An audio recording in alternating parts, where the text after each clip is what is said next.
À présent, nous avons rendez-vous avec Sandrine. Cette jeune femme est comportementaliste canin. Pas étonnant donc que ses amis soient parfaitement éduqués. Ici, on connaît les bonnes manières. Réna, assise. C'est bien ma jolie, tu attends. Et tout ceci est loin d'être un gadget. Une connaissance parfaite du comportement animal permet de vivre en parfaite harmonie et sans risque avec nos 30 millions d'amis. Doucement, doucement.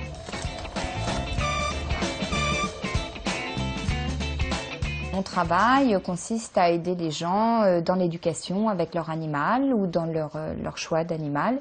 Également, je fais des interventions dans le milieu scolaire pour travailler sur la prévention des morsures. Effectivement, en France, 60 000 morsures entraîneraient une hospitalisation. Et dans presque tous les cas, c'est le chien qui est montré du doigt. Sandrine, elle, veut démontrer que ce n'est pas toujours l'animal qui est en cause. Il faut apprendre aux enfants et bien sûr aux adultes, à la famille, à bien comprendre le langage du chien. Et l'animal doit aussi apprendre les règles de vie de l'humain, même si ce n'est pas toujours très cohérent pour lui. Les parents laissent beaucoup faire à tort. L'enfant peut prendre le chat ou le chien dans ses bras, il ne le porte pas forcément bien. Il peut avoir aussi des attitudes dans les jeux qui fait que le chien interprète pas très bien ce qui se passe.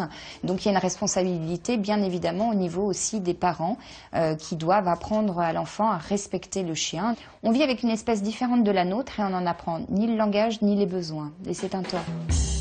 Un tort qu'elle va essayer de réparer dans une école du Val-de-Marne. Auparavant, notre comportementaliste a juste un petit détour à faire. On va chercher donc Blackie qui est un flat coat et qui est un chien dont j'ai fait l'éducation depuis qu'il est tout petit. Et donc on va le chercher pour faire l'intervention dans l'école. Mais au fait, pourquoi ne pas travailler avec ses propres chiens? Je pourrais très bien faire l'intervention avec mes Doberman, mais il est plus difficile de faire accepter un Doberman dans une école ou auprès des parents que quand on a un flat coat ou un golden retriever. Mon Doberman a les mêmes qualités que Blackie et pourrait tout à fait faire l'intervention. Mais malheureusement, lié à sa race et à l'esthétisme, ça le passera nettement moins bien que le flat coat. Et ce, alors que plusieurs enquêtes prouvent le contraire. Considérés comme des toutous doux et pacifiques, ce sont pourtant le Labrador et le Jack Russell qui arrivent en tête de liste des chiens les plus mordeurs. Et tout ça, il va falloir l'expliquer à une classe entière de CE2. C'est un super collègue de travail et qui va beaucoup nous aider cet après-midi. Ce n'est pas évident de sensibiliser une classe de 25 élèves au comportement animal. Et pourtant, il est très important pour nos petits élèves de bien écouter les conseils, car ce sont eux les premières victimes. Vous allez entrer très calmement pour ne pas effrayer le chien. Vous installez et on va pouvoir commencer. D'accord? Oui. Blackie va venir vous voir et va vous renifler, d'accord? Donc vous ne le touchez pas pour le moment, ok? Il va venir en fait s'informer, savoir qui vous êtes. Un garçon, une fille, voilà, donc n'ayez pas peur. C'est tout à fait normal, c'est un petit peu comme nous quand on se voit, on se dit bonjour pour se saluer. Bah, chez les chiens, on se renifle. Qu'est-ce qui a déjà été mordu par un chien? Donc 3.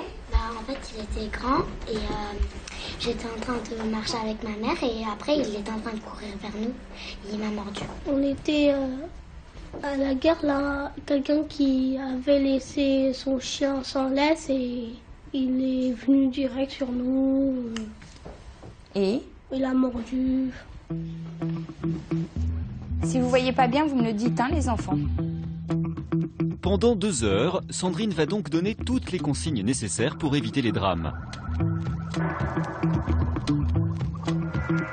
Tout est construit de manière plutôt ludique, même si elle ose parfois une vidéo choc.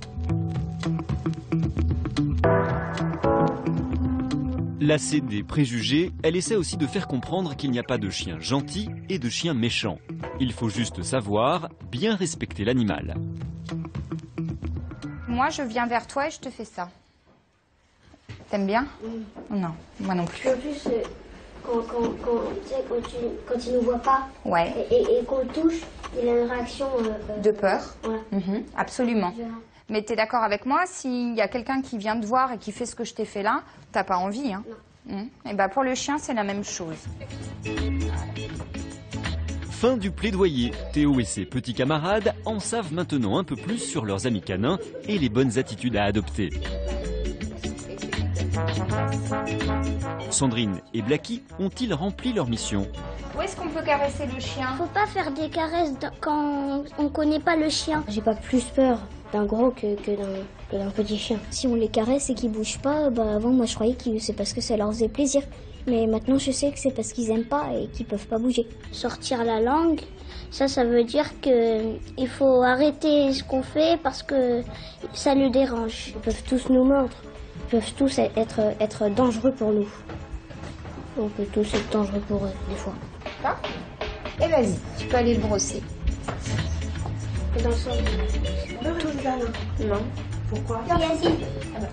Un par un. Allez, on donne. Aux enfants maintenant d'éduquer leurs parents pour éviter de faire un jour la une de l'actualité. Car malheureusement, les cas de morsures sont encore trop nombreux en France.